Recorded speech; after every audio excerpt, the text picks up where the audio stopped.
I'm sure everyone knows the schoolyard debates of who has the rarest Pokemon card, and then you get the occasional twerp who claims something ludicrous.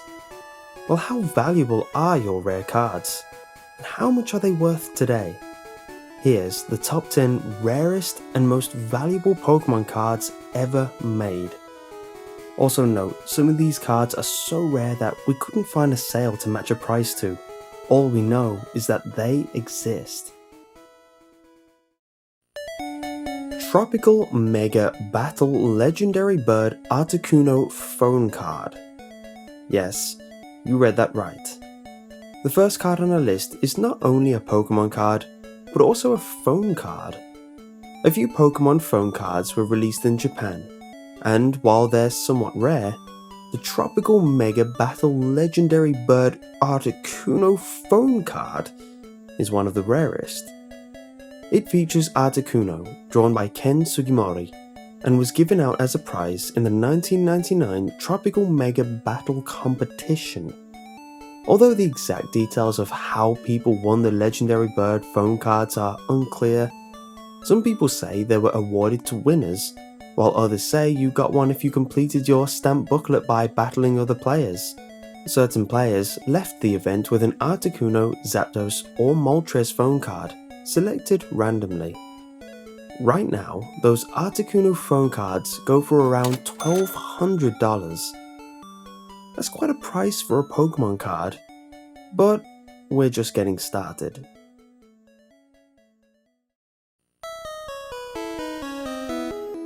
Shiny Pokemon cards are rare, just like shiny Pokemon in the game, but this shiny Espeon is a special case.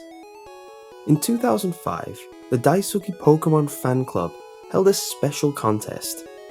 By participating in club activities, you could earn points, and therefore win prizes. From 2005 to 2006, if you were a member of the fan club and earned enough points, you would win a shiny Espeon card. They set the bar rather high, and getting enough points proved difficult. Not many players made it, so only a few shiny Espeon cards were given out. If you're one of the lucky few who won it, you can part with it on the market for around $1,800.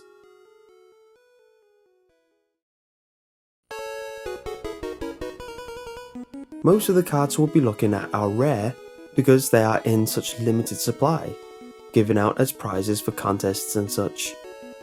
This one, however, is a Pokemon card the average person could easily have, if they were lucky enough and got into the trading card game early on. The Pokemon trading card game started in Japan in 1996. In 1998, they held a special promotional campaign called Trade Please.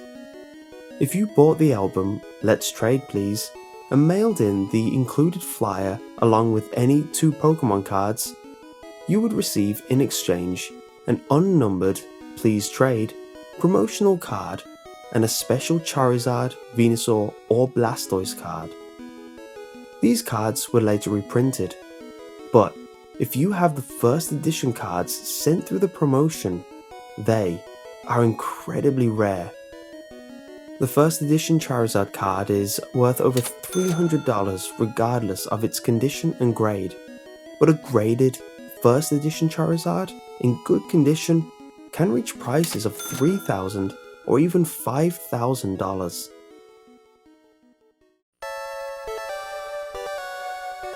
You might expect that the most valuable Pokemon cards will be those designed by the most famous Pokemon artists, but in a strange twist, some of the rarest cards have artists you've probably never heard of, because they were just regular players who owned Pokémon Snap. To promote the Nintendo 64 game Pokémon Snap and celebrate its release, CoroCoro Comic hosted a contest. Players took in-game pictures using Pokémon Snap and submitted them to be judged. The top 5 winning pictures were then printed on special Pokémon cards, with the contest winners listed as the respective artists. No one is sure how many of these special Pokémon Snap cards were printed, but it was a limited number. The Pokémon Snap Gyarados card is particularly rare and has sold for as much as $8,000. Things might start to get a little confusing at this point, because there are a number of Pokémon cards with a number 1 trainer name, but they all have different rarities depending on what the owner was the number 1 trainer of. Winners of the Pokémon Trading Card World Championship received a special number 1 trainer card. Of course, they're rarer the further back through the years you go, but what really makes them stand out is that each year gets a different design. Therefore, the World Championship number 1 trainer card for each given year is available only in very limited numbers. They're so rare, it's difficult to find a price for them. But why would you want to sell your World Championship prize anyway?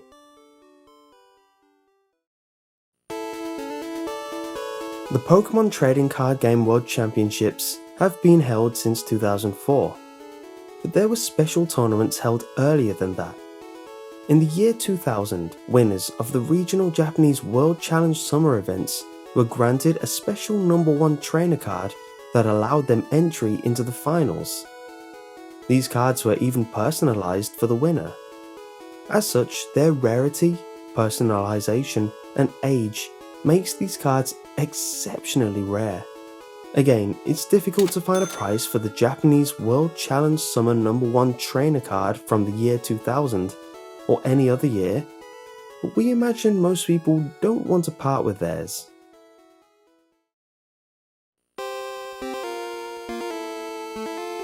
That's right, we've got another one, but don't worry, we're almost done with these. The number 1 trainer card given out to winners of the Tropical Mega Battle competition in 1999 features an Executor. These cards are particularly rare because only a limited number of players were allowed to compete for them. Promotional competitions were held at schools during this period of time, and this particular one was open to elementary school students up to 3rd grade. With a small pool of competitors, and this card only given to the winners, only a few of these number 1 trainer cards exist. Collectors place its value somewhere between $5,000 and $10,000, depending on its condition.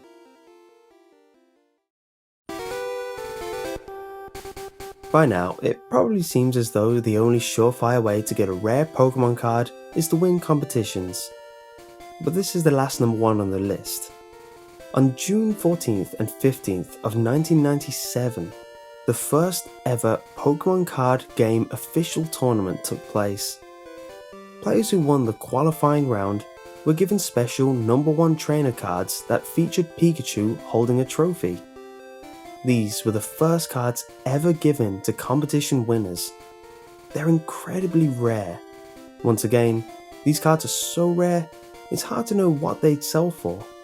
Back in 2011, a Trophy Pikachu number 1 training card was sold on eBay for $8,000, but very few are in circulation to compare that price to.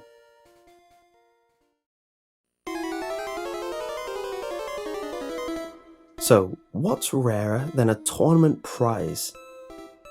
How about a card so rare its existence was doubted and actually denied for many years?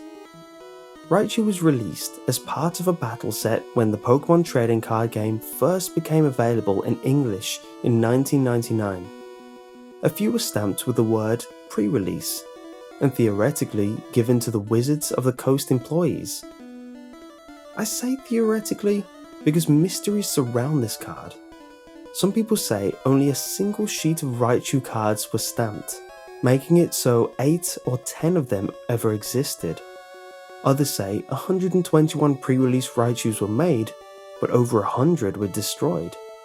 Some people say 10 to 15 of them are in circulation, but it's hard to know for sure.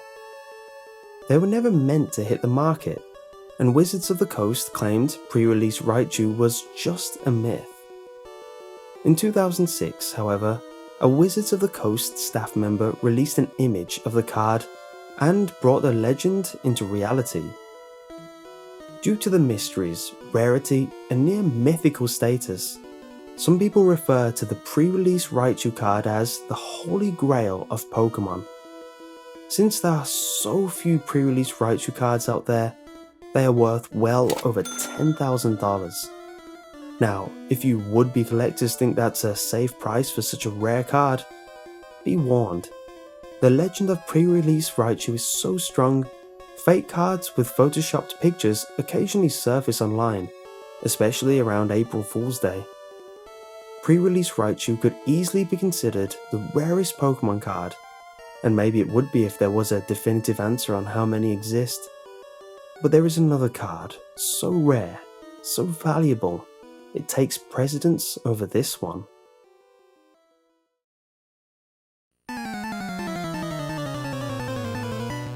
So far we've looked at early cards, competition cards, and a legendary pre-release card.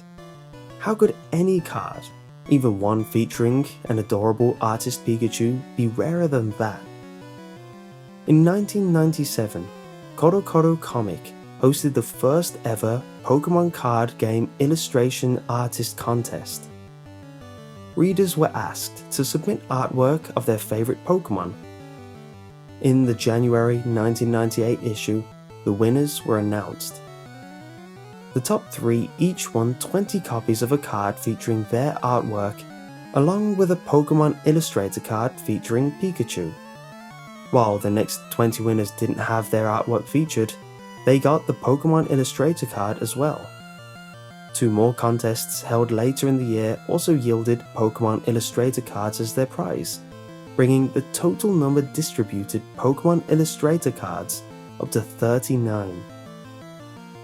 It is commonly called Pikachu Illustrator due to its art, and it is the only Pokemon card to be titled Illustrator. It is also the only card to have a unique pen symbol in the bottom right corner.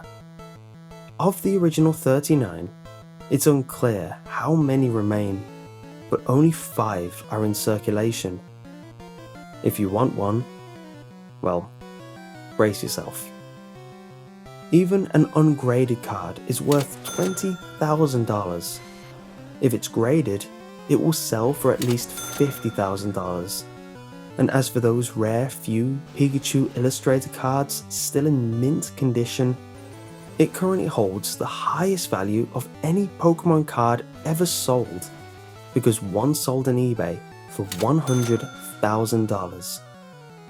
With that in mind, we have to name the elusive Pikachu Illustrator card the #1 rarest and most valuable Pokemon card of all time.